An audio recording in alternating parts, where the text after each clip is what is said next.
नमस्कार दोस्तों। अभी हम लोग पिछले वीडियो में समांतर माध्य पढ़ रहे थे, तो समांतर माध्य के कुछ क्वेश्चनों को हमने सॉल्व किया था। तो हमने उसमें पहला पढ़ा था वो माध्य निकालने की पहली विधि ये थी कि प्राप्तांकों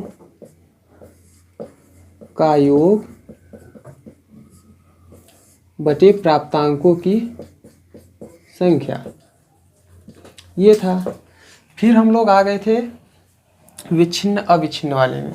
तो अभी विच्छिन्न चल ही रहा है, तो विच्छिन्न वाले में जब हम लोग आ गए थे तो वहाँ पे माध्य निकालने का एक सूत्र था, sigma F x upon N.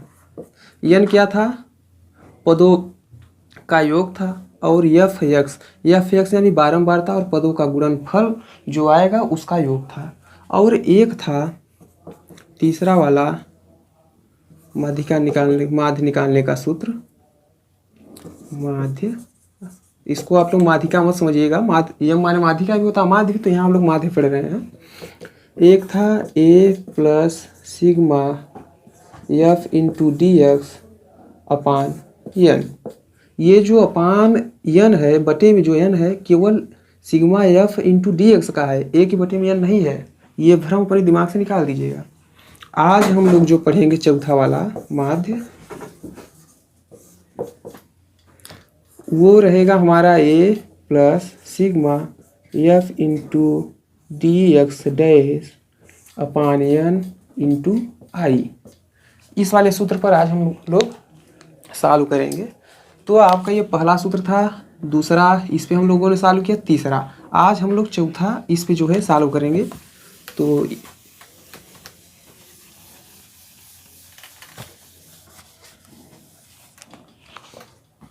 तो यहाँ हम लोग एक साइड में सूत्र लिख देते हैं। माध्य बराबर A plus sigma F into D X dash upon N into I. ये डैश एक्स के ऊपर है, तो ये सूत्र है। अब इसी सूत्र के हिसाब से हम लोग चलेंगे। यहाँ ए क्या है? ए कल्पित माध्य है, कल्पित माध्य, ठीक। तो यहाँ पर हम लोग पहले कल्पित माध्य ए बराबर 40 मान लेते हैं, ठीक। 40 मानेंगे और फिर x माइनस 40, ये जो हमारा मान आएगा इसी को हम लोग dx मानते हैं, ठीक।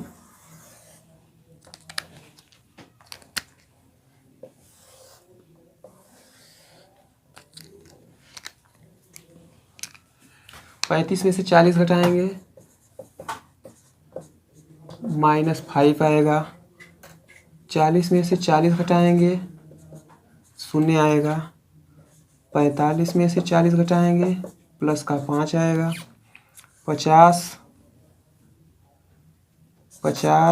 में से 40 घटाएंगे, 10 आएगा। और 55 में से 40 घटाएंगे, 15 आएगा, ठीक। तो ये हमारा dx आ गया। लेकिन हमको निकालना क्या है? dx dash. तो dx डैश जब हम लोग निकालेंगे तो ये होगा हमारा dx डैश जब निकालेंगे तो यहाँ पर x माइनस ए अपान आई। अब आप लोग सोच रहे हैं कि यहाँ हमको आई से भाग देने की ज़रूरत क्या थी? आंसर तो इतने पर भी आ जाएगा। तो यहाँ पर आई से भाग इसलिए दे रहे हैं कि इसको जो है छोटा कर रहे हैं, ठीक। इसको जब हम छोटा कर लेंगे तो ये जो बड़ी बड़ी संख्याएं हैं गुणा करने में क्या होगा? आसानी होगा। अभी ये संख्याएं क्या है? बड़ी हैं। यहाँ तो फिलहाल बड़ी नहीं है, गुणा कर सकते हैं। लेकिन कई जगह ऐसा होगा कि ये संख्याएं 200 300 इस तरह से आ जाएंगी। तो हम क्या करेंगे? भाग दे देंगे और फिर उसको बाद में जो है सूत्र के हिसाब से काम कर लेंगे। पहले वाले सूत्र में हमने क्या किया था? केवल कल्पित माध्य ए माना था। ए को क्या किए थे? हम घटाए थे। सभी पदों में से क्या किए थे? ए को घटा दिए थे। तो उसका आंसर ले आने के लिए हम ए को जोड़े थे।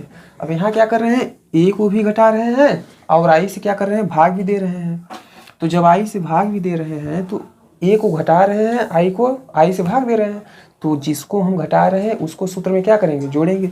जो हमारा सिंपल सा सूत्र था सिग्मा एफ एक्स, ये हम केवल प्रतीक बस चेंज कर रहे हैं। चूँकि अगर हम यहाँ पर भी सिग्मा एफ एक्स लिखते तो भी काम हो जाता, लेकिन आपको समझने में दिक्कत होती। तो ये प्रतीक केवल चेंज कर रहे हैं समझने के लिए। तो यहाँ पर जब ए को घटाएं तो ए को जोड़ेंगे, और आई से इस पद में भाग दे रहे हैं तो आई से गुणा कर देंगे। तो यहाँ पर आइए, आई ये संख्या किससे कट रही है, ये सभी संख्याएं आप देखिए किससे कट रही हैं, तो वही संख्या हम ले लेंगे और सभी से भाग दे देंगे। तो हम देख रहे हैं ये सभी संख्याएं 5 से कट रही हैं, तो हम -5/5 कर देंगे बराबर -1। 0 में 5 से भाग देंगे 0 आएगा, 5 में 5 से भाग देंगे 1, 10 में 5 से भाग देंगे 2, 15 में 5 से भाग देंगे 3। ठीक, तो अब हम यहाँ निकालेंगे f into D X dash. F हमारा 150, डी एक्स डैश कितना आया है -1। 150 में -1 का गुणा करेंगे -150, 0 में गुणा करेंगे 110 का 0, 100 का 1 में गुणा करेंगे 100, और 80 का 2 में गुणा करेंगे 160, और 20 का 3 में गुणा करेंगे 60। अब हम क्या निकालेंगे, sigma F into D X dash, यानी सिग्मा यानी योग, सभी का योग डैश।